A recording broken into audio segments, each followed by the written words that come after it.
Good morning. Welcome to the Next Generation. I'm Cynthia Talbert. America has a higher incidence of incarceration of its citizens than any other developed country in the world. Presently, there are more than 2.3 million, not thousand, not hundred, but 2.3 million Americans who are incarcerated. Throughout their lifetimes, more than 5.1% of all Americans will either be in jail and or prison. Today, we begin a series on jail and prison incarceration. My guest today, and we welcome her, is Mary Coy. Mary is a member of the jail ministry. She's a religious volunteer at the Marion County Jail. And in case you haven't noticed the resemblance, she's also my sister, and I'm very happy to have her here today. It's good to be here. Mary, could you please tell us how you got involved in jail ministry? We actually have a person at the church that does prison ministry. He's been doing that for years. And the idea came about as far as starting the jail ministry. And when I heard about the idea, I just thought, well, this would probably be something that would be good to do. Okay, now, when I think of people being in jail and prison, I know they're not all guilty, but some of them, let's face it, they have raped, they've robbed, they've murdered, they've done some of everything under the sun. So did you have to take some type of self-defense classes to prepare yourself, or do they assign you a deputy who follows you around the jail to take care of you and to keep you safe?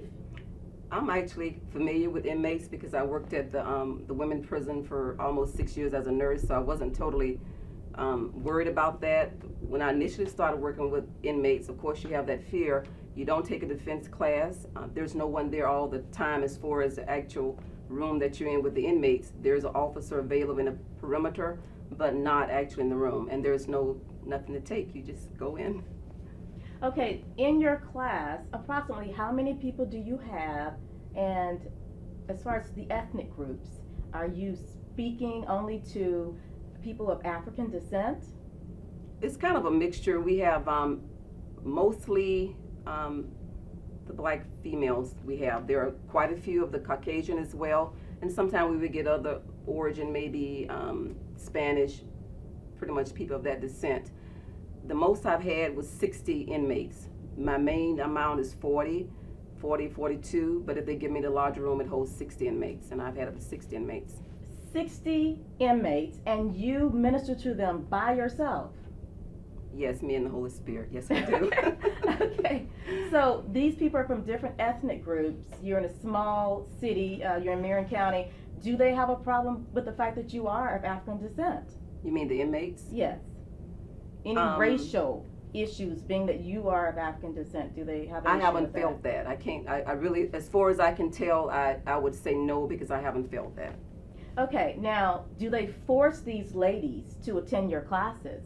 No, the ladies are not forced to come. In fact, I am told from the inmates and the officers that the lady actually marked their place. They would put a Bible at the door or something at the door, or they would plant themselves there sometime up to 2 hours before I actually arrive, because the way they're called is 10 inmates usually per section. So when they open the door, the first 10 at the door are the ones they would take. So the ladies are happy to be there. Okay, you're saying up to 2 hours before the program. I'm assuming you must be giving out some type of prepaid phone cards. Are you giving away cake, ice cream, that they're going to wait in line for 2 hours or put their Bibles in lines up to 2 hours?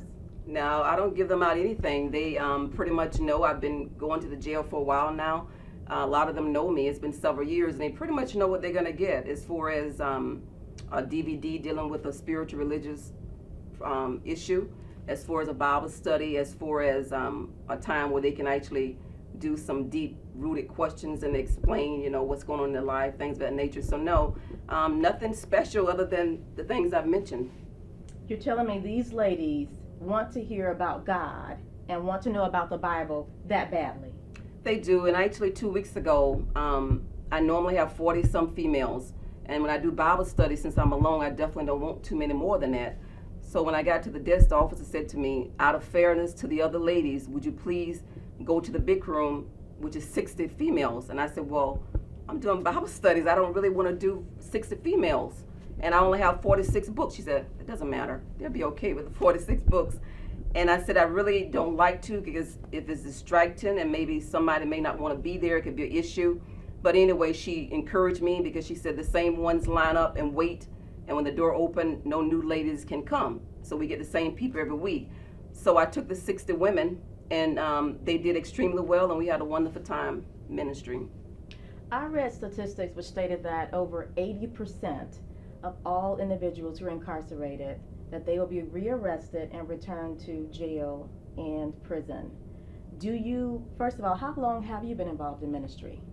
I don't know the exact date, but I think it's been between 7 and 8 years. Okay, do you see sometimes the same individuals again?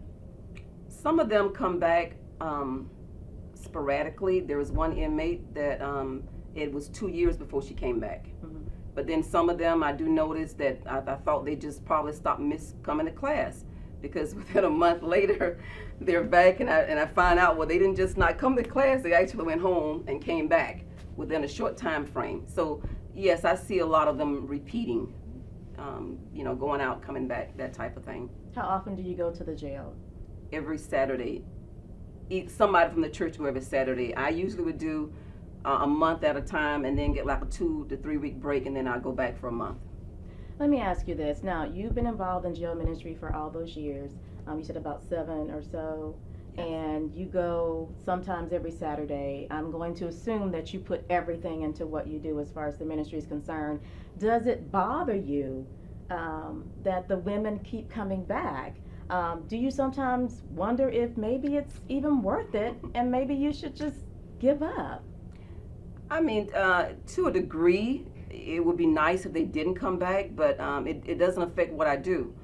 I would like to think that what I said to them and introduced them to Christ made a positive impact, and eventually it may really make a difference where they won't come back. But as a Christian, my ministry is to go and tell the women. So once I've done that, I feel bad that they came back, but it's not going to interfere with what I do. Do you ever get a little down, maybe a little tired, because I'm assuming you have other duties in your life as well? You work, things of that nature. You mean with the ministry, or? Yes, tired with all of your duties in general. You mean actually going to the jail? Yes. I have my moments when I would like to come out of church and go to bed and take a nap, like a lot of people do after I've had my big dinner after church. But and there's times that I think about that, but then you have to do what you need to do, and so I go. Well, there's something that I would like to say to you and anyone else out there who's been involved in ministry for several years. There's something that I definitely want you to hear this morning. Actually, there's someone who could say it better than I can. Surprise! Oh my word! Oh my goodness! Oh, you look great. Thank you so much. Thank you so much. She looks great. I just want to say that it's just a blessing to be in your presence, and you made a great impact on my life. And you planted that seed for me, and when I was going through in there, I just didn't think I was going to make it. And I used to look forward every Saturday to see you come faithfully and committed. And so this is God's product in work. He's still molding and shaping me.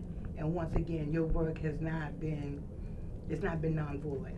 Oh, it's wonderful to see you. Well, let me just say this. I have been struggling with not giving this away for the last couple of weeks now. And even last night, she just asked 1,001 questions, and I almost gave it away. This morning, she's like, okay, well, I said, when the three of us, she's like, what do you mean us? Who are you talking about? I was like, well, you and me, or anybody I interview. So it was hard not to give it away. We actually had to close the door quickly when you came in this morning, 10 minutes early. And that's why we kept the door open, so you wouldn't know she was in there. But anyway, and she's been waiting for now, 45 minutes in there. But we praise God you're able to be here. Now, could you introduce yourself to everyone and tell them how is it that we all know each other? My name is Sharon Denise Wanton. I was incarcerated at Marion County Jail. I stayed in Marion County Jail for 2 years, and I began to go to Bible study. God began to deal with me, and because I blamed everybody for me being there. And I thank God for having somebody, the women of God from your church and Living Waters and Greater Hopewell, and the women from Gigi's house that have really just poured into me. And so it's just, even though it was a bad time in my life, it was really a wonderful time because I couldn't really see then that God was doing something right then. But you know, when you fall, a lot of people say, well, you know what, it's over for you. But God had another plan, Mary. All right. Yes, he did. He had another plan for my life. And I didn't even realize it at that time, because when you're facing time and everything is against you, and you really can't see your faults and you see everybody else's, God said, you know what, just be quiet. I got some work for you to do. I didn't know that I was going to be able to go back in and teach. I didn't know that even... Well, back up. Don't jump ahead. Let me ask you this. When you were in jail and you were a part of the ministry, was that your first time being incarcerated? Oh, no. I've been getting in trouble all my life. Coming from a broken family of abuse and alcoholism, I fell into a rut, looking for love in all the wrong places. Thought drugs could fill the void that I was, from the pain and hurt that came from my dad. And I began to commit crimes and hang with the wrong people, and I would wind up in different jails and prisons all over the state of Florida. So no, Marion County was not my first. Okay, now when you were at the jail, and I was there also in the ministry, I believe that you were supposed to either go on to prison or get out, and you prayed to God. And did you get out or did you go into prison? Oh, now that was just awesome. I stayed in there for 2 years. Mm-hmm. And when you incarcerate, you have inmates that sometimes speak against you. That, because of the charge, they're saying what you're going to get. They already done crucify you. I felt like I was on the cross. And when my attorney, Leon Bonds, came and said, the plea bargain is 38 years, a mandatory sentence. And I said, I just have to be real. I said, the devil is a liar. God's got another plan for me. And she said, can you speak for yourself, Sharion? And I said, yes, I can speak for myself. She said, you're going in front of the meanest judge, which is Judge Lambert, and he is sending everybody up the road. So you know what's over for you. So that particular day, June 15th of 2004, going to 2005, I got there with 60 inmates. And they didn't have none of my paperwork right. They didn't have the counsel right. They didn't have nothing. I had sat in jail for 2 years. And there was one person that came in the courtroom, and I thought she came on my behalf to speak for me. And she came there to pray for me, and she was from Living Water. And every time they kept trying to get me to the pool, up there to the front, to the podium, to sentence me, they could never get everything right. So I said God was working then. And when I got up there, he said, I was Borders at that time. He said, Miss Borders, I will not for the Father. I will not for the Son sentence you to 38 years mandatory sentence, because the state was not even ready for me. He said, but your point system is so high. I got to sentence you to 2 years to the prison. So when I went there, basically it was a turnaround for me. And when I got there, I was paralyzed from one side. I couldn't even walk when I got sentenced. Something happened on the day of they get ready to move me that I couldn't walk. I had a stroke or a heart attack or whatever it was.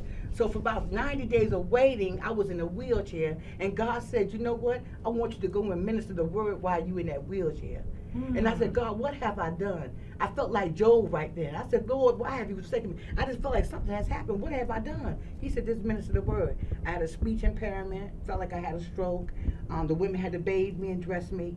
And so really, I only stayed in the Department of Corrections like 100 days because they had emergency released me from there because I had cancer in my uterus. And I thank God for Mary. Mary at that time was there and being a nurse, and maybe she didn't know. I was an infirmary, and I had to have a total hysterectomy at that time. And they gave me a medical emergency release, so it was like 91 days. So God not only subtracted 38 years that they said I was going to get. When I got there, he said, you know what? You're not even fit to stay the whole time. They emergency released me, and I thought it was a joke. I said, no, I can't go. That's not my time yet. The lady said, yeah, it's your time. You're going home. So, yes. Even though I prayed to God to deliver me, he was so awesome that it took my breath. That I couldn't even talk for like 2 days per my sentencing, because if he gave me, I was looking at 38 years. and he only gave me 2 years, which I already did. Mhm. So that left me 36 years of subtraction that he did for my life. Let me just say this for the record. Now, Judge Lambert, I did not say that you were the harshest or roughest judge in Marion County. She said that, so let's set that straight for the record. Okay, but in the jail, you attended several studies, several days a week. Did you ever think that, well, you know, God, I shouldn't have gotten any time initially before you knew what he was going to give you, initially before you knew you would experience like an emergency release? Did you ever think that, well, I'm a child of God, I shouldn't get any time? Oh no, he said I chastise those. He said I chastise those I love. So I know from disobedience that there had to be a consequence for my disbehavior. And when you commit a crime, there's a price to pay. Thou shalt not steal. When you take somebody's things, there's a price to pay for that. So no, I hadn't been one of those inmates that said, you know, I'm going home. I knew it was going to be something for my wrongdoings. And I think that a lot of women that hurt me so bad, and excuse me, is that a lot of women come in there and think they're supposed to get out because they only been 2 times prostitution or 3 times shoplifting or whatever the charge may be. But there's a price to pay that when you break the law. There's a price to pay. It just really touched my heart that at that time that I got in there, I need to be just where I need to be to get my life right. Because I was messed up. Let me ask you this. So after you got out, and God has He done all these things for you, was everything perfect after that? Oh man, it's like, excuse me, it's amazing that you say that, Cynthia, is because when I got out, they released me from the Department of Correction with the hysterectomy. I remember. They released me, everything vanished, and I didn't have nowhere to go. Walk, yeah. I couldn't even walk. Yeah, I remember. And God released me out of there. And I said, you know what now? When I got out, I didn't have a place to live. What was the inmate that called her mother? She came and picked me up from the jail. The lady didn't know who I was. And she took care of me for those 2 weeks, because when you got those bandages, you can't really be active at that time. And so I said, oh Lord, I ain't got nowhere to go. There's nothing for me. You know, who's going to be here for me? You know, who's going to really be here? Well, when I got out, there was another one out of Orange County. So I was out for 1 week. They made a mistake, sent me back to Orange County. No, they sent me back to Marion. So when I went back to Marion, they was like, oh no, I know you're not back here. Not the preacher. I know you're not back. And I told Miss Simon and Miss Lucky and all the officers that was a trustee, I said, you just need to read the paperwork. It's just a minor error. No, I have not committed any crimes. And they had to take me there and send me to Orlando. And when I got to Orlando, I said to God, I said, what is this? I said, you released me from one place and then sent me someplace else. But when I got there, there were some women there that were from Georgia that was in the same situation where I was. And God said, I want you to speak to them, because they needed to hear a word from me that He was going to work it out for them. And He worked it out. One lady was facing 40 years, another was facing 16 years, and their charges were almost identical to mine. And the Lord sent me in there for 7 days. So instead of doubting God, no, and why am I back in again after all I've been through? I just asked Him, what is this, Lord? What do you want me to do? He said that there's somebody you need to see. Because God speaks to you when you have a relationship with Him. He really, all of me speaks to you. And He said, fret not. Be still and know that I am God. And it was just so awesome when I got down there. It was so many women. I had Bible studies, the anointing. People would come and bring people to Christ. God was using me because I have no power. God has all the power. And I just think that once I left from there with the women, everybody was like, oh, I want what you got. You know, I want what you got, you know. And I really didn't think that y'all could see the Christ in me, because I got so many faults. Because He said there's not one perfect man. Amen. And so when you find out faults about yourself, you begin to stop looking at people and start looking at yourself to get yourself right. And I think that's a big factor for when we always look at the next man. But if you look at your own self, you ain't got time to look at over there why she's not getting herself together or he's not getting himself together. Check yourself out. Let me ask you this. A lot of people who've been incarcerated, when they're released, they say that they're discriminated against, that they cannot get jobs when they get out. Did you have that problem? I was raised by my mom as a go-getter. I'm very persistent in what I do. And I just truly believe in my heart that God wiped my slate clean. And it is awesome that you asked me that, because when I got out, my first job was at Skyline. I had a job within 5 days. I was on my bicycle riding because I was determined to know, being on probation at that time, that you gotta have a job that goes with probation, because they're not gonna have, otherwise they're gonna lock you back up. So you rode a bicycle Yes, to work? From Pedro to 10th and 200. Did And they I- know about your record when they hired you? Yeah, it's a question that you put on there. Have you ever been convicted of a felony? And I always put the way I was trained. In pre-release class, I will explain upon interview, because Okay. that's my sale time. I can't change what has happened in the past. I'm telling you what I'm doing now. If you hire me, I'll be the best worker you have. I'll be an asset to your company. And so I got my job there, and I stayed there for almost a year. And then another job came up for me for a closet maid as a supervisor. And I said, okay, I'm gonna go and shoot for that. It was more money, $17 an hour. I said, God, you know you able. I said, for Marion County, which is $17 an hour. That's what they had on the computer at that time, $17. I said, okay, God, I believe in you. I believe in you. And I said, you had to have the high school diploma, which I got that when I was in Marion County jail. I need to say that with a 4th grade reading level, they said I couldn't even read or write. You understand? So by studying and reading and newspaper, and thank God for Mr. Coffalone to help me proceed to get my GED in there. I said, well, I'm going to apply for this job. They don't need nothing but a GED. So when I went there, she said, oh, you've been convicted before. And I said, yes, ma'am, I have. And she said, well, that's not going to be a problem. She said, they give tax write-offs for ex-felons. She said, we get money for you.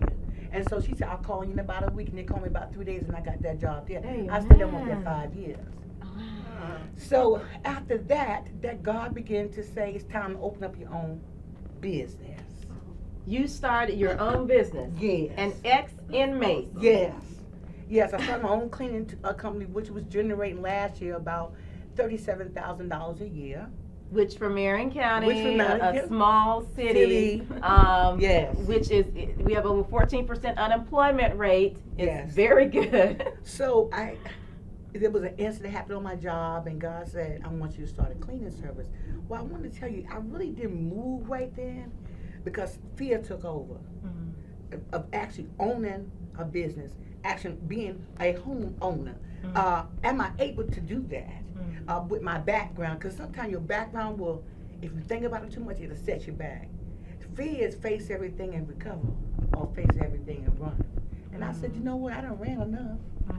I done ran enough. Yes. So I started my own cleaning service, and currently at that time I had 10 workers at that time. Wow. And with the economy, I was trying to gear towards hiring ex-felons to give them an opportunity to teach them good work ethics. You can work here and go to school. You cannot allow anybody to dictate your future. You could be what you want to be. You could have what you want to have with God. Because you got to put Him first. Yes. In everything that you do, you got to put Him first. Yes. And so, am I still currently with my cleaning business? And it went kind of slow. So I said, okay, I got to go back into the work field after 5 years after my cleaning business. Let me ask you this. You've been out how many years now? Okay, I got out the case ended 2004, so I'm going to say 5. It's going on my 6th. This is the end of the 6 years going into my 7th year. Over 80% of people who are incarcerated actually are rearrested, and you have been out for about 6 years. All right, that's awesome. Yeah, But let me 6 ask years. you this. When things got slow in your business, did you ever get tempted to go back to your old ways, to take care of yourself, to handle things yourself? No, once I found out who God was, see, I done been through some storms since the business slowed down, with my mortgage and this and that. And I said, you know what, God, you said you never leave me nor forsake me. You said you'll never see the righteous forsaken or begging for bread. I am a child of the King. And I said, God, I need a job. So I said, well, I'm going to go and apply for this job up here at Century. So I went up there and said, oh, we got to do a background check. You know, you get a little nervous, you know, because I really have a record. And so I said, okay. I put in my application. I went for the interview. When I looked up, it was 3. She said, you need to come back and take your drug test. So I'm looking at the lady. I said, did I pass my background? She said, your background came back clear. Clear. I said, okay, can you explain that to me? She said, it's clear. She said, were you looking for something to be on it? And I'm thinking to myself, yes. A whole lot of stuff. You know, 20-something She years said, worth. no, she said, we don't go back no farther than 5 years. Wow. She that's said, awesome. so, she said, and we know who you are. She said, you've been in the community, you work at the jail, your church. She said, all your records, we checked you out thoroughly. She said, you are a candidate to work at Censured. Let me ask you this. You said you're actually back at the Marion County Jail. Yes. What are you doing at the jail? I am under Christian 12-step ministries that is based on substance abuse, people with addictions. There's many addictions. Everybody thinks it's just about drugs and alcohol and crack cocaine. No, we could be addicted to TV and overeating, credit cards, prescription drugs. So when they came and said they got a new program going on for somebody that has made it, that is being productive in society, and I said, well, I know they're not going to call me when I heard about it. That was in 2008. And I got a call at 9 o'clock in the morning. She said, you've been approved to come into the Marion County Jail. I said, you've got to be kidding me. But I promised God, if he released me from them 38 years mandatory, if he opened the door for me, I would come back and tell about Jesus Christ and what he does for my life. But I never thought with my record that would ever happen for me. Because actually it's difficult to get at the jail Yes, if you it have a is. record. Yes. But you've been delivered, you've been freed, and now you are allowing God to use you because of people like Mary Coy and others to go back so much. and to help others so God can break the cycle for them as well. You know, it's amazing you say that, Cynthia. You got to want. Yes, God will, but you got to do your part too. I have changed my whole arena. It's very small. What do you mean your whole arena? When I was out there in the world, who I hung with didn't matter, what they didn't matter, or where they went didn't matter. Whatever they was into, I was into. Today I'm not. If they're not, it's like taking doing a background check. I make sure that who I'm associated with, that they in the Word, that they walking for Christ. I make sure that they are productive, that they not just hanging on under the tree. I make sure that they're not using, that they're not active. I attend my meetings, I go to church, and I work. And that's it. Because when you're in the drug world, in the drug game, everybody's involved. You know, everybody's getting high, everybody's doing, and I said, the word said, how can two walk together unless they agree? He said, how can clean water come out of, how can clean and dirty water come out the same fountain? I don't know if I'm making sense. I know what you're saying. So Yes. do you understand what I'm saying? Yes. How can clean it, how can you lay in the mud and say you're walking for Christ? I felt like the prodigal daughter, the prodigal son that came back. Well, I want to ask both of you, starting with Mary, if you could say something today to individuals who either have been in ministry for a long time or individuals who are looking to start maybe jail ministry or prison ministry after having heard what we said here today, what would you say to them? If you're already in the ministry, I would say stay motivated, do what God has asked, and look at some of the results of that. But the main thing is knowing that you did something positive to help someone, and that you did what God asked you, and you are your brother's keeper. To those who have not started, just don't procrastinate. I have many people say they're going to do it and never go. Get out there, call the jail, find out what the criteria is for your area, and do it, and you will find that deep down inside, knowing that you did something to help somebody, and then seeing the results of that, even within yourself, you feel good, knowing that you made a positive difference. And to Sherian, to individuals who are in jail, prison, or maybe have gotten out, is there anything that you would like to say to them here today?